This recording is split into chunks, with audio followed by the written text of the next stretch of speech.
Today we have a farberware model FCP, what appears to be a 12-cup coffee maker. It's a percolator, and I've had a couple of these, and my first one stopped working because instead of going for 10 minutes, it only going for about 5, and you'd get a cup of coffee that was weak. So it would perk fine, but it would stop after a little bit. So this one is tending to do the same thing. So let's take it apart and see if we can't fix it. Don't know if we can, but I think we're going to try. Supposedly, it's the thermostat inside the unit that is bad. So let's go ahead and take it apart and see what's inside of it. So let's just make sure here we have there's a screw there, nut, and don't know if you can see this, but let's see if we can get the model number here, just for giggles. There. Farberware FCP. There it is. Okay, so what I'm going to do here is pretty simple. I'm going to undo this nut. This is a 5/16 inch socket, so we're just going to undo that. Be careful, looks like there's a lock washer and a washer on this. Okay, so set those aside. This just comes apart. So apparently have a heating element wrapped around a little chamber there, and over here we have the thermostat right in there. It looks like a bimetal disc. That's all that is. So I may even have one, but probably not exact. So we may want to replace this with exact. So let's see what we can do here. Can't really stretch this too far because everything's attached. So that one I can stretch. Then maybe the yellow I gotta remove. All right. So let's remove the stuff from the thermostat first, if we can. I'm just gonna get a plier. I like these little Cooper Exolite, really fine kind of needle nose pliers. I like them a lot. Let's see, am I getting there? Okay. So we're gonna remove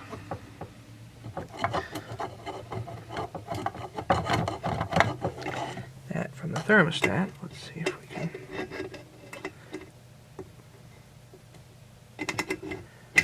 There we go. These are just push-on connectors. 1, 2, and there's a third connector here. Connectors don't need to be this tight. Apparently it's so tight, broke the thermostat. Awesome. Cool. There we go. Interestingly enough, this connector here looks like it's kind of a double connector. So this other piece goes onto it, or rather this spade here goes onto that, and then onto one side of the thermostat. So there you have that. This is just a bimetal disc. I would not even attempt to fix this. I would just simply replace it. We'll get a new one. Let's see, the numbers on here are 36TM01. Don't know if that's an O or a 0, can't tell. So 36TM could be 01. 560288. L193-59F. Looks like an S1128. So I'm going to look those numbers up and see what I can find. And Hopefully I didn't break anything else in here, but then again, there's not a whole lot in here to actually break or ruin. So I'm just not that worried.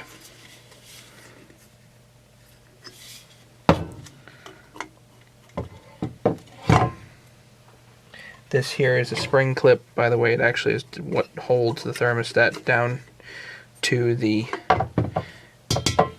base of the stainless steel unit here. That's what makes the contact. You know what they don't have is they don't have any thermal grease on there. So when I put this back, I'll put some thermal grease on it.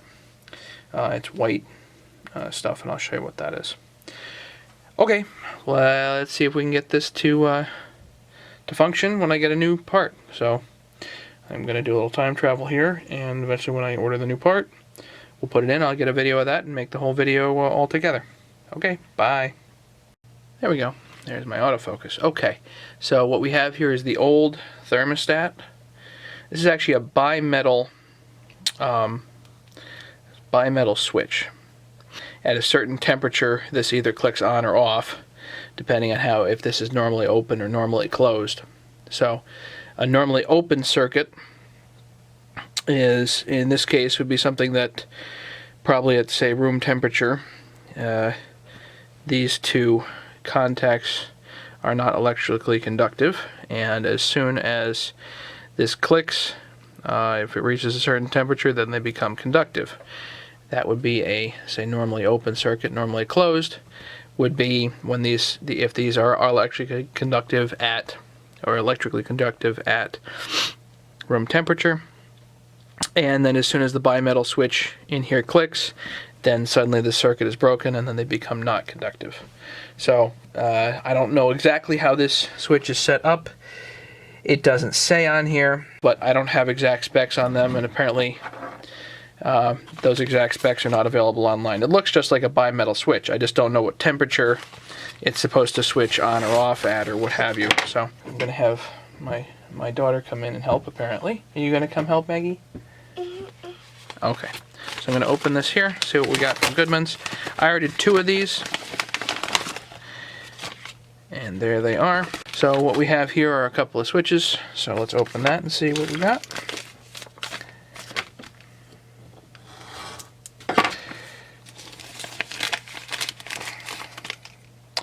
Now these switches look similar. However, the tabs are up instead of flat.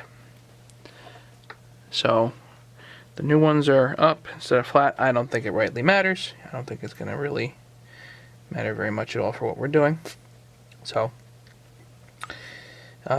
still has these 4 cancellations here on the. This one broke off 2 cancellations. This one has 4 cancellations. It's a new part. This one broke 2 of the cancellations as I was taking it apart. I don't know whether they broke initially or whether I messed this up. Doesn't much matter. New one has the cancellations on it. I think that is mainly just for mounting purposes. So let's mount it. Now looking at this, I think it would have been smart. Well, this is spring-loaded here, so it holds this unit on.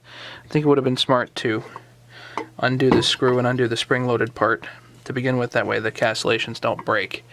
So probably that screw I'm going to undo here. I have day. I have day. I have. All right, so all I'm going to do is I'm going to loosen this. Maggie, I don't think you're strong enough to do this. Please. I know, where there's a will, there's a way. I know, where there's a will. Help, Daddy. You want to help? Okay, turn the screwdriver. Good girl. Okay, good. All done. Good, thank you. Alright, let me just quickly just back out a little bit. Okay. Now I'm going to get some thermal grease to actually stick on this, because I think there should be thermal grease against the pot. That way it's got a better electrical, or better heat contact, rather. Okay, so I got a tub here of thermal compound. Wakefield thermal compound.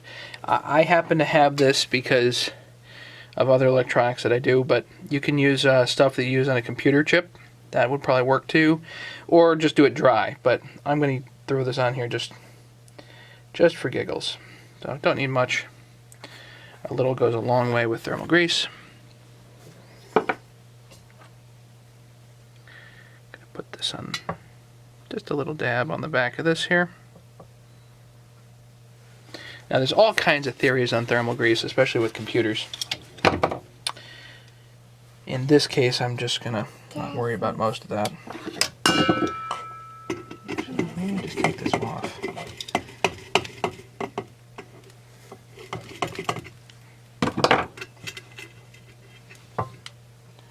Because I don't want to smear the grease everywhere.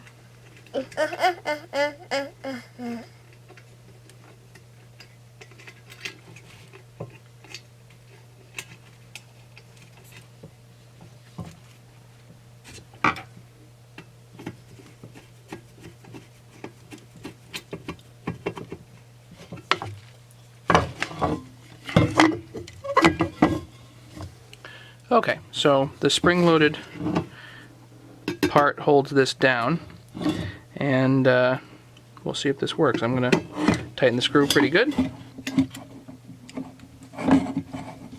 It's got a lock washer on it, which is helpful. I like using lock washers for things. This already happens to have it on there. That was smart of them. Now, put the parts back.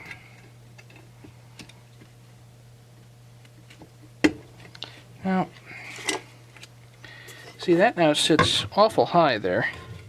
I don't know if I'm going to have to bend these tabs down or what. Let's see if they bend easily. Ah, they bend really easy.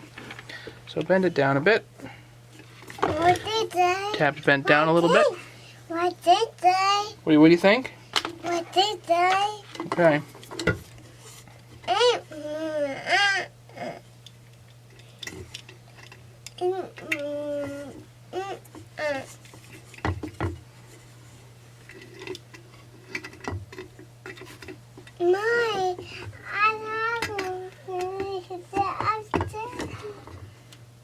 Gonna bend this down. What is this?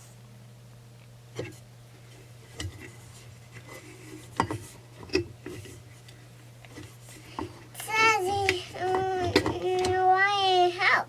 I go get mine. You're gonna go get Mommy, huh? I don't think Mommy's around. Mommy is out shopping. Okay, so there they are. All those pieces, all these pieces are back together. And Megan was very helpful, of course. So hopefully now we can just put this whole thing back together with one single screw. Now, What did they? What did they? What did they? seems to only kind of go sort of one way. So I've got the electrical connector here. This is an IEC connector. Uh-oh. What are you dropping, Maggie? This is an IEC connector. It goes towards the back of the unit. At least that's how it was set up when got it. Washer, lock washer, nut.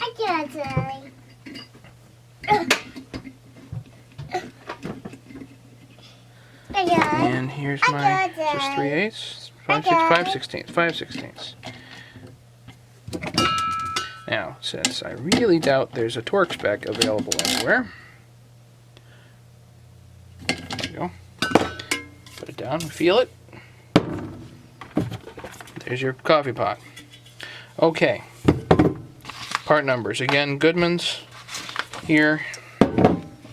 Each of these was $5.99. I'll show you the invoice. Farberware FTC new /P04-303 thermostat. $5.99. Item number FA-FTCNEW. That's Goodman's part number. So, doesn't give anything about it, other information about it, which is kind of a shame. Okay, just wanted to record one other thing really quickly. This is a part to the coffee maker, and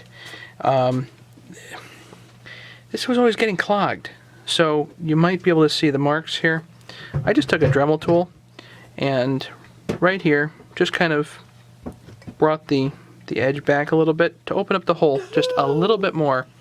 I don't typically put coffee grinds directly in here anyway. I use a filter, so it's a whole lot less likely to get clogged. The problem is getting them unclogged is basically impossible because there's no brush that goes in there proper. Like, anyway, so this works pretty well actually for what we're doing. Right, Maggie? Make good coffee. All right. Well, let's go see if I can make some coffee. Well, it's perking, so been going a bit. Let's hope this gives some stronger coffee. Problem with the other one is it would just quit after a couple of minutes of perking, which means that effectively the bimetal disc there, the temperature was set too low, and or it was wearing out, so it was shutting off a whole lot faster or something like that. I'm going to assume, let's assume for a second that bimetal disc actually shuts off somewhere slightly before boiling, which means we're talking about 90 degrees Celsius, and it's probably a normally closed contact. So when it's hot, it opens and the whole thing stops. That's my theory. We know there's nothing wrong with the heating element, so at least that's good. Well, this is definitely going for a bit, so that's good. Don't need a 2-minute perk. Somewhere around 10 minutes is usually about right. Oh yeah, it's definitely getting there.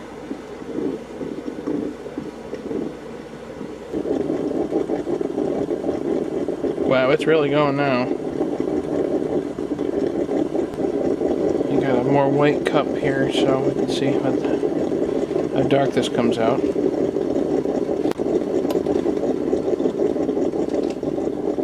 I heard the click, and it's done.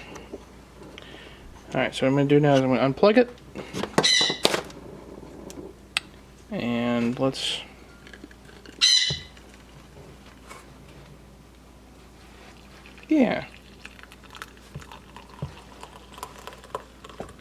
clear as mud. That's perfect.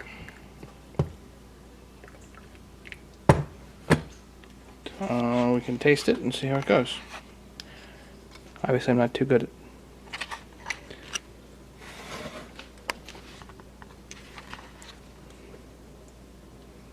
Did I make a mistake pouring, or is that the cup leaking?